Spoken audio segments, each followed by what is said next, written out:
किसान साथियों, जो भी हम चीज़ें छिड़काव विधि से पत्तियों के ऊपर डालते हैं, उसका असर अगर हम तुलना करें जो हम मिट्टी में डालते हैं, उससे हमेशा बेहतर ही होता है और इसका लाभ भी हमें अच्छे से मिलता है। लेकिन सही तरीका पता होना आवश्यक है। सही तरीका नहीं पता है तो यही जो लाभ होने वाला है, यही नुकसान में बदल सकता है। नमस्कार किसान साथियों, इंडियन एग्री हेल्प चैनल की एक नई वीडियो में आप सभी का फिर से स्वागत है।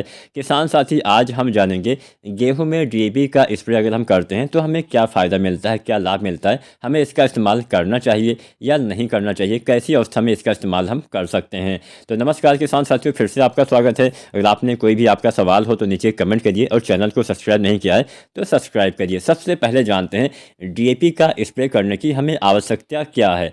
किसान साथियों, कई बार ऐसा होता है कि हम बुआई के समय डीएपी की कम मात्रा डाल पाते हैं। वजह कुछ भी हो सकती है, हमें समय से अच्छी खाद समय से खाद ना मिल पाती हो, या फिर हमें कम मात्रा में खाद मिलती हो, या फिर हमारे पास पैसे कम होते हैं जिससे हम ज़्यादा डीएपी खरीद ही ना पाते हो। कुछ भी वजह हो, अगर आपने बुआई के समय डीएपी कम मात्रा में डाली है तो इससे होता क्या है, कम मात्रा में डीएपी डालने से आपके पौधे में जड़ों का विकास अच्छे से नहीं होता है। डीएपी में होता है फास्फोरस, फास्फोरस के साथ नाइट्रोजन भी होता है, लेकिन हम डीएपी मुख्यतः फास्फोरस की पूर्ति के लिए ही देते हैं। अब फास्फोरस अगर आपके पौधे को कम मिलता है तो इससे जड़ों का विकास कम होता है।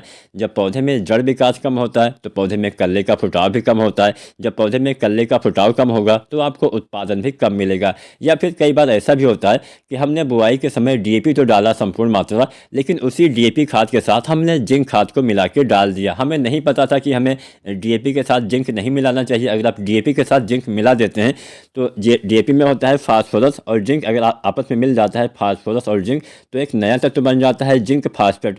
ये होता है अघुलनशील। अब हमारे पौधे केवल उन्हीं तत्वों को ले पाते हैं जो घुलनशील रूप में होते हैं। जो अघुलनशील होते हैं उसको पौधे अपने भोजन के रूप में नहीं ले पाते हैं। हालांकि आपकी मिट्टी में ये मौजूद रहेगा, लेकिन फिर भी आपके पौधे इसका उपयोग नहीं कर पाएंगे। तो ऐसी कंडीशन में आपको क्या करना है, ऐसी अवस्था में आपको फास्फोरस की पूर्ति के लिए यहाँ पे आपको डीएपी का स्प्रे कर देना है। आप डीएपी ना डालना चाहते हो तो अलग की बात है, आप कुछ मैं दूसरा तरीका भी मैं आपको बता दूंगा। फिलहाल हम डीएपी की ही बात करते हैं। अब डीएपी अगर आप डालते हैं तो इसमें फास्फोरस के साथ नाइट्रोजन भी मिलता है। कैसे आपको कैसे डालना है, कब इस्तेमाल करना है, यह आप जान लीजिए। पहले मात्रा आप नोट कर लीजिए। यहाँ पर डीएपी की मात्रा आपको लेनी है 2 किलोग्राम। साथ में यूरिया आपको लेना है दानेदार 1 किलोग्राम, जो नीम लेपित यूरिया आता है 1 किलोग्राम। साथ में आपको लेना है एमओपी पोटास 60% वाला 1 किलोग्राम। तो यूरिया 1 किलो, डीएपी 2 किलो और पोटास 1 किलो, ये 3 चीज़ें आपको चाहिए।